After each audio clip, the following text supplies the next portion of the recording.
خیابون 13 شریعتی رفقا. هیچ کی راجبش نمیدونه. اصلا شما خودتون ببینید همچی خیابونی رو. در اسمش شنیدید نشنیدید؟ توی یوتیوب توی گوگل هیچ وجود نداره. امروز میخوام ماجراش رو بهتون بگم. و قراره چند تا ویدیو راجع به کسایی که به زور میخواستن وارد خونه‌های مردم بشن بهتون نشون بدم. رفقا اول این که این خیابون دقیقاً اینجا اولین قتل اتفاق افتاده. اما سوال اینجاست چه قتلی؟ در سال 1371 تا سال 1382 6 تا قتل اتفاق افتاده. یکیش اینجاست و همینجوری که دارم میرم بهتون نشون میدم. رفقا این ویدیو که میخوام بسازم کاملا متفاوته با تمام ویدیوهایی که در یوتیوب دیدید و بهتون قول میدم که آخر این ویدیو از این ویدیو خوشتون خواهد آمد. این خیابون میگن خیابون مرگ به خاطر چندین نفری که اینجا مردن و خیلی اعتقاد دارن که شبا نباید بیان اینجا به خاطر حالا اینکه ارواح نمیدونم ارواح همون اشخاصی که مردن میگیرنشون و حالا خلاصه چیزهای دیگه. بگذاریم از این چیزا بیایم که بهتون نشون بدم سومین فرد کجا کشته شده. رفقا اینجا دقیقاً اینجا سایه منو میبینید اینجا این درخته اینجا سومین نفر اسمش امیر حمزه زاده بوده که اینجا کشته شده. اگر اسم مقتول ها رو توی گوگل سرچ کنید یه سری اطلاعات بهتون میده ولی راجع به قاتل هیچ وقت همچین اطلاعاتی بهتون داده نشده. رفقا مقتول چهارم اینجا کشته شده. میگید چی میگم؟ اینجا خیلی خیلی وحشتناک. اما بریم که ویدیو رو بهتون نشون بدم. میخوام بهتون چند تا ویدیو نشون بدم راجع به اشخاصی که به زور خواستن وارد خونه مردم بشن.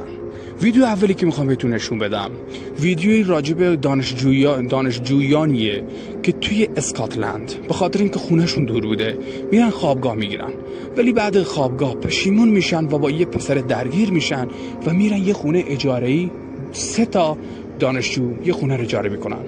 وقتی این خونه رو اجاره میکنن رفقا ساعتای 3 یا 4 نصف شب همچین شخصی تلاش میکنه که به این خونه وارد بشه.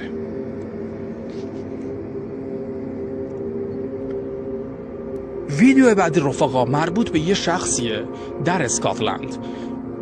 این شخص حدود چند روزی میره مسافرت و وقتی از مسافرت برمیگرده میگه بذار حال دوربینا رو چک کنم ببینم شاید چیزی دستگیرم بشه و وقتی که دوربینا رو چک میکنه ببینید با چه صحنه‌ای مواجه میشه.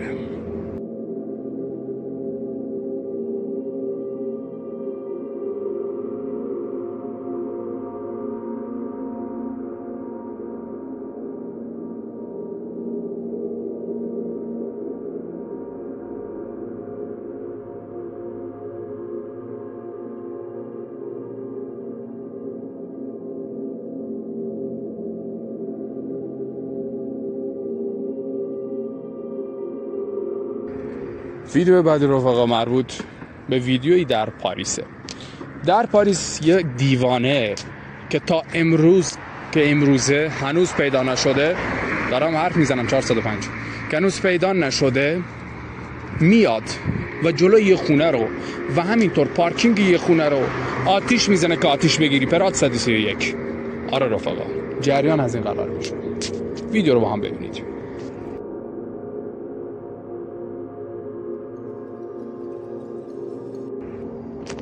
ویدیو بعدی رفقا مربوط به یک شهری در عربستانه.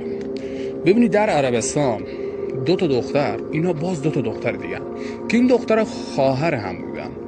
یعنی در طول سال که همیشه خانواده‌شون بینشون بوده یه روز خانواده‌شون تصمیم میگیرن میرن به مسافرت و این 2 تا دختر میمونن.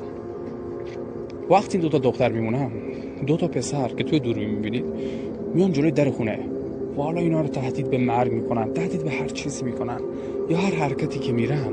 ببینید ویدیو رو.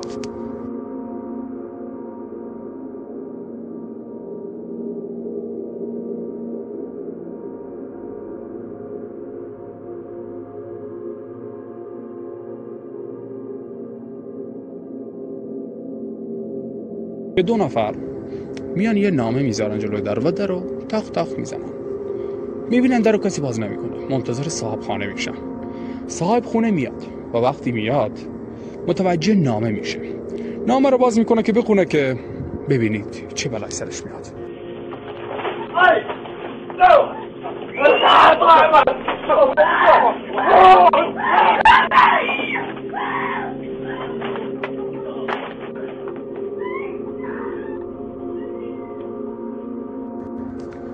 ویدیو بعد رفقا مربوط به ژاپنه.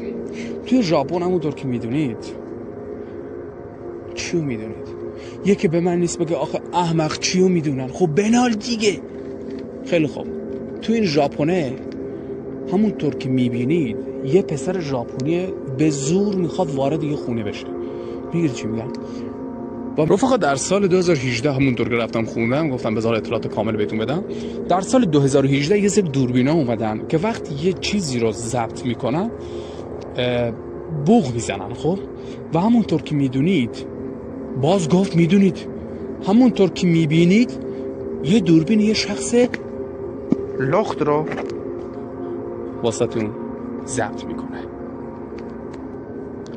رفقا در قرن گذشته هودی پوشان خیلی قوقا کردن، خیلی آدم ها رو کشتن، قتل‌های حل نشده، قتل‌های زنجیره‌ای، نمیدونم سیاه پوشان، نمیدونم خفاش شب ایرانی، حالا خیلی چیز دیگه.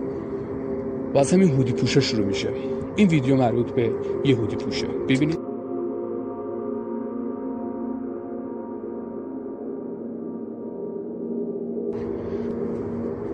این همون خیابونه رفقا، این همون خیابونه.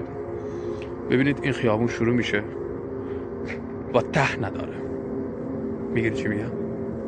هیچ کس اجازه ورود از 8 شب به بعد نداره. یعنی توی اینترنت بگردی چیزی راجبش پیدا نمی کنی، از یوتیوبرها بگردی چیزی راجبش پیدا نمی کنی، چون که همچین چیزی وجود نداره. گرفتی؟ وجود داره، وجود اینی که آقا تو اینترنت پیدا کنی یا بگردی نداره. ببینید این پشت کلا جنگله، این خیابون اینجا قرار داره. بعد جالبی اینجاست، ببینید مرکز درمان ناباروری اینجاست. خب اینا میلاین که برق دارن. میگید چی میگم؟ یعنی داشتن الان ندارن. فکر کنم پول برقشون زیاد شده قطعا. حالا هرچی ما حرف سیاسی نمیزنیم، آدم خوبیم.